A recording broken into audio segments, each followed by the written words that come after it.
dirigir a entender las tendencias de la modernidad capitalista como era, sobre la base de una lectura epocal del capital, que fue lo que ayer puse a discusión entre nosotros.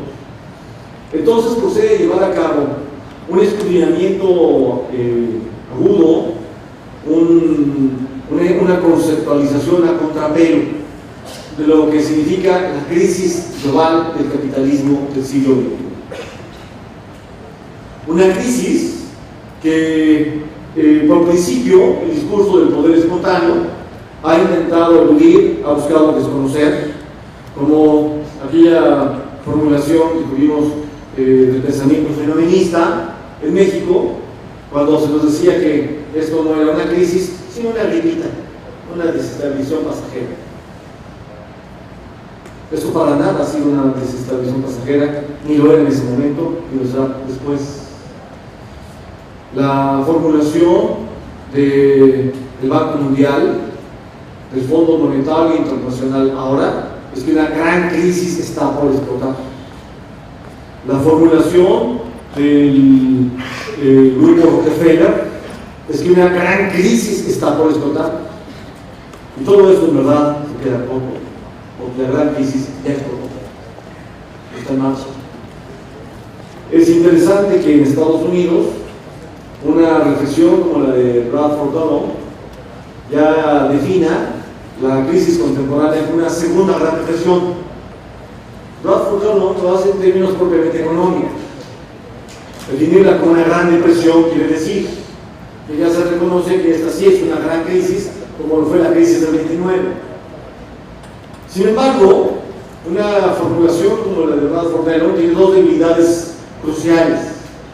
La primera, si uno lanza una mirada panorámica a la historia de la mundialización capitalista y sus crisis, emerge que ha habido cuatro grandes crisis. Esta no es la segunda, esa es la cuarta gran crisis en la historia del capitalismo planetario.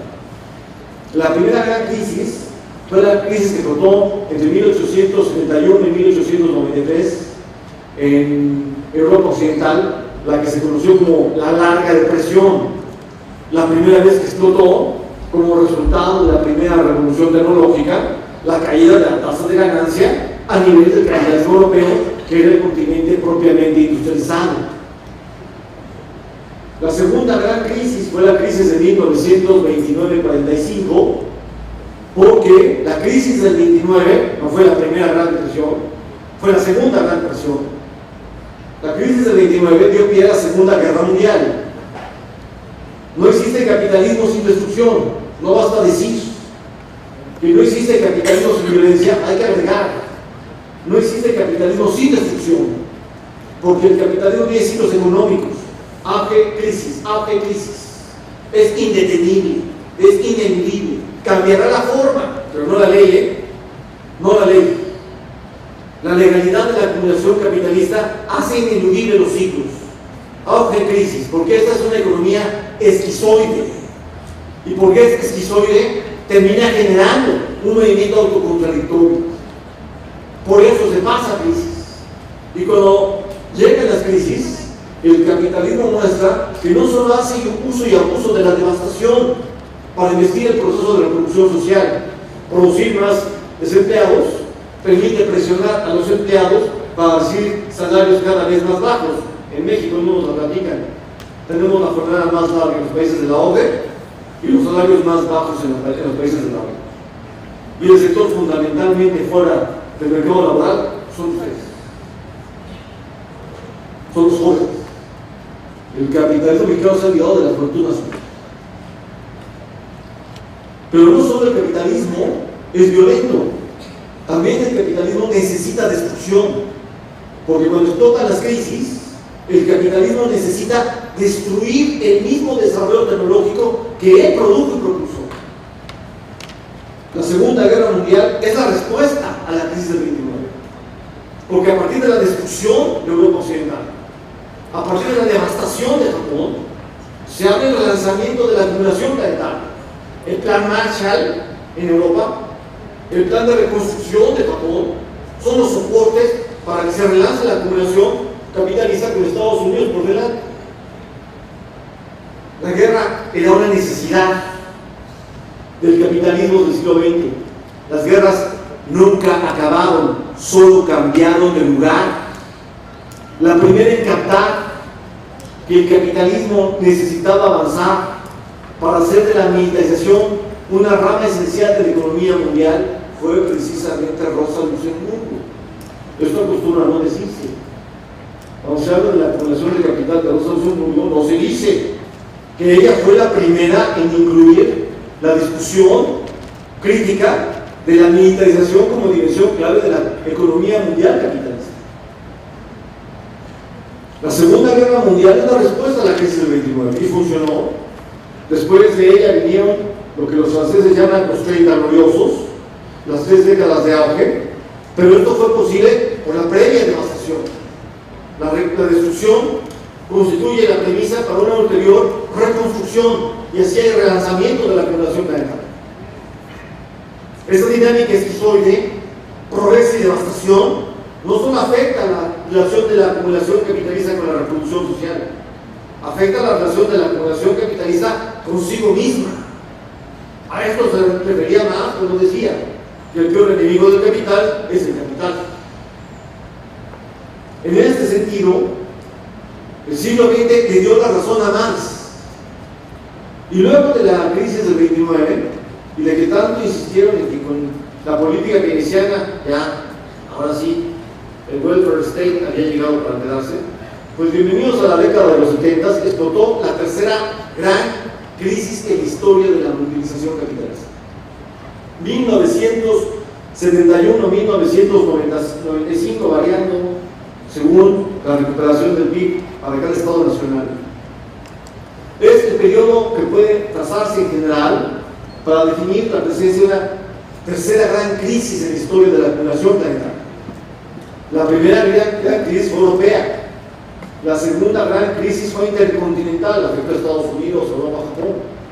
La tercera gran crisis fue cuasi planetaria, porque no se puede incluir por igual a África, que era una especie de apartheid tecnológico. Estaba aislada de la marcha de la mundialización planetaria, de la marcha de la mundialización tecnológica.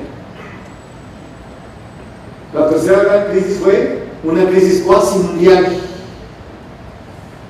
e hizo de la guerra comercial, de los tratados de libre comercio, un modo de destruir las estructuras tecnológicas, ante todo del sur. Los países del sur, que se abrieron a la competencia asimétrica con los países del norte, vieron cómo fue, no que ramas enteras simplemente, sino su estructura tecnológica quedó pulverizada. Los anteriores corredores tecnológicos que los unían al interior fueron hechos pedazos.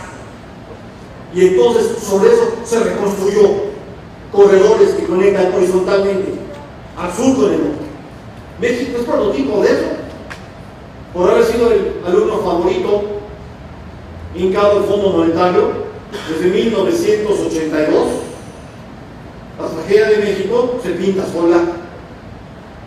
En ese escenario, la guerra económica se volvió el medio para producir la destrucción con la que se generó la reconstrucción que la revolución informática comandó. Con la revolución informática sucedió una reestructuración global de la economía mundial capitalista.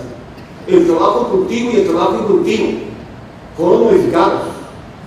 El ámbito económico y el ámbito doméstico. Ahora entró por todos lados la informática. La computación, en su origen, eran sistemas tecnológicos enormes que abarcaban pasillos completos. Se utilizaban para la industria aeronáutica, para la industria espacial y ante todo para la industria militar. Cuando se cruzó la computación con la microelectrónica, surgió la informática. Y entonces la informática cambió todo. En este proceso, la revolución informática produjo una reestructuración del proceso de trabajo planetario. La innovación tecnológica empezó en industria militar. A nosotros nos llegan las migajas de la modernidad capitalista. Estos aparatos que sirven para guardar mensajes, para guardar fotografías, para escribir notas de voz, para trabajar en Word, en Excel, o en PowerPoint, para entretenerse en videojuegos, a veces fanáticos, y entonces para hacer en sí mismos una droga, y además sirven para hablar por teléfono. Estos aparatitos son migajas. La modernidad capitalista es muy superior. Nos maravillamos con esto y son migajas. El proyecto de la revolución tecnológica informática empezó en Estados Unidos con el proyecto de ARPANET. Fue un proyecto diseñado para responder a la posibilidad de que Estados Unidos fuera objeto de una guerra atómica. Si las bombas atómicas afectaban los cuarteles militares, se anulaban los centros de mando. Así que crearon esta red informática para que no importara dónde se encontrara el cuartel general, desde cualquier punto podía coordinarse a todas las fuerzas militares, dentro y fuera de Estados Unidos. ARPANET fue la cuna de lo que luego, cuando pasó a la sociedad civil, se volvió World Wide Web, Internet. Y con Internet los vigilan a todos. Bienvenidos a la era del hermano global, porque todo lo que usted sube a Facebook es propiedad de Facebook. El gran hermano ya no es una novela. El gran hermano es en realidad el ojo que lo mira todo, el ojo que se apropia de todo, y que sobre la base de eso diseña estrategias de control para cada grupo social. Sin esa manera de usar Facebook, Trump quizás no hubiera ganado las elecciones.